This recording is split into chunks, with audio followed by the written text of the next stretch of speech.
want to talk to you today about a little known, powerful resource to strengthen and enliven your long-term intimate relationship. You know, it's a crazy thing, but it's such a simple matter and we don't do it. You want to know what this powerful resource is? Appreciation. Let me just say it again. Almost all of the couples I have seen over decades have ADD, what I call appreciation deficiency disorder. And it's the way we're wired neurologically as a species. Our brains are set to notice what's negative, what's wrong. And that's what kept us alive as cavemen and women. We're primed to notice what's wrong. The first thing that comes to us is complaint. And boy, are we ever good at that. You know, the way we try and get more of what we want in our relationships, by and large, in this culture, is by letting our partners do what they do and then criticizing them for doing it wrong. In other videos, I've talked about being proactive, helping your partner, shaping what happens before it happens rather than being passive and then complaining. So that's all good. But I want to talk about how to get more simply by noticing and appreciating what's going right. Appreciation. Many of us are afraid to. We've got all sorts of stories we tell ourselves about why it's not a good idea to give our partners too much praise, give them a big head, they'll get comfortable. No. Positive feedback, cherishing, loving.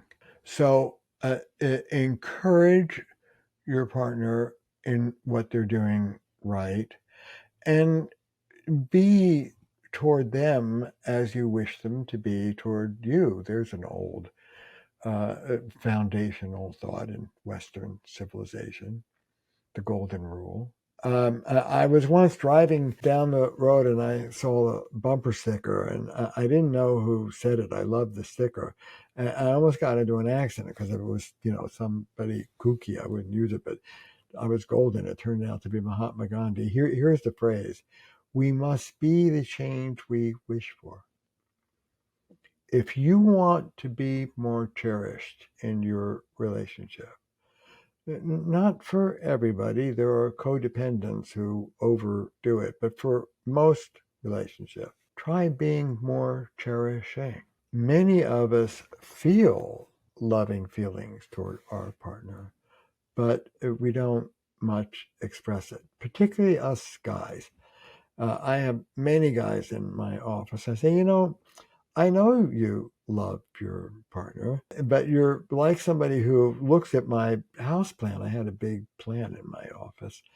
And you're going, I love that plan. I really appreciate the beauty of that plan. I feel really, I never water it, but I feel so warmly into it. Well, guess what?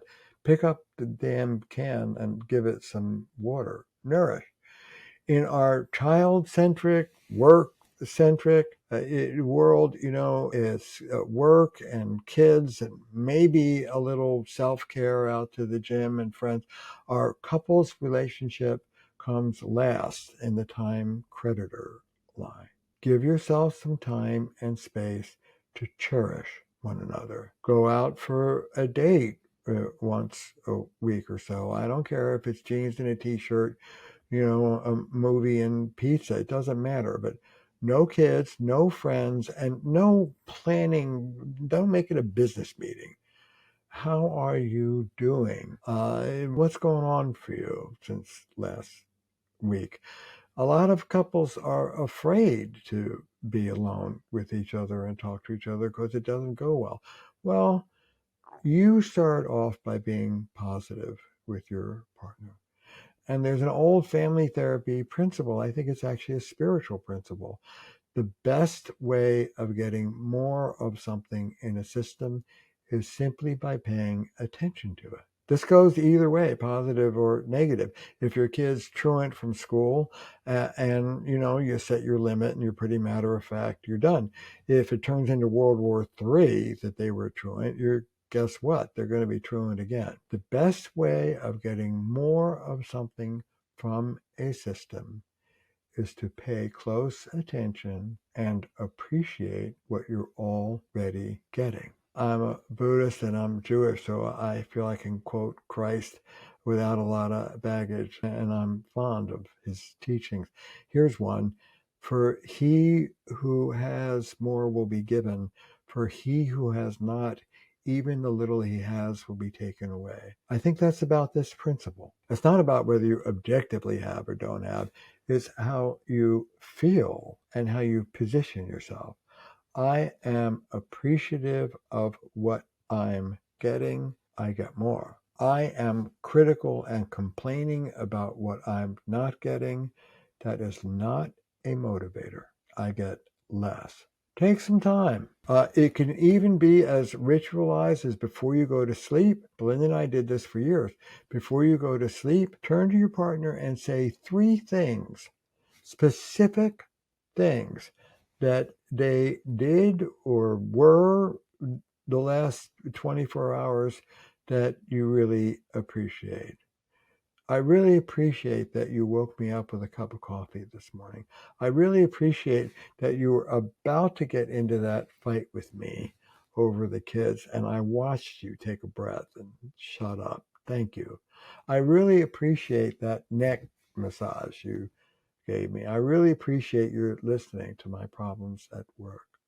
I really appreciate your beautiful smile. I love your smile. Give your partner some love.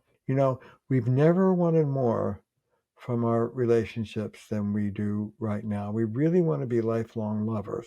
Well, if you want to be a lifelong lover, then you need to act like a lover. One of the things that people in affairs do with each other is they cherish each other. They're kind to each other. They're interested in each other. I've said this over and over again. There's so many times the slippery slope to infidelity is not sexual. It's kindness. It's attention.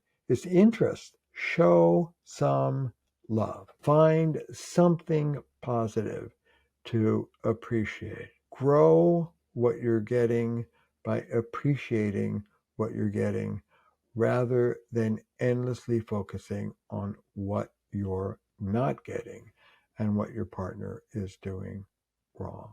Thank you, honey. That felt great. You want to be lovers for life? Start with you. We must be the change we wish for.